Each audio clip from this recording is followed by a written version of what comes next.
பிஸ்மில்லாஹிர் ரஹ்மானிர் ரஹீம். தினம் ஒரு ஹதீஸ்.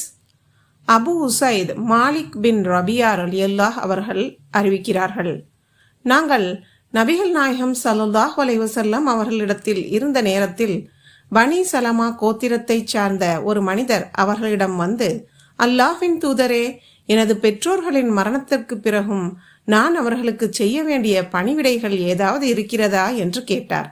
அதற்கு நபிகள் நாயகம் ஸல்லல்லாஹு அலைஹி வஸல்லம் அவர்கள், ஆம், 1, அவர்களுக்காக நீங்கள் பிரார்த்தனை செய்வது, 2, அவர்கள் இருவருக்காக பாவ மன்னிப்பு தேடுவது, 3, அவர்களின் மரணத்திற்கு பிறகு அவர்களின் வாக்குறுதிகளை நிறைவேற்றுவது, 4, அவர்களின் நண்பர்களுக்கு கண்ணியம் செய்வது, 5, அவர்களின் மூலமாக மட்டுமே சொந்தமாக கூடிய உறவுகளை இணைத்து வாழ்வது.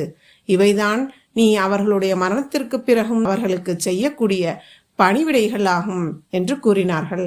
நாயகம் சுட்டிக்காட்டிய அறிவுரைகளை பின்பற்றுவோம், நிறைந்த நன்மைகளை பெறுவோம்.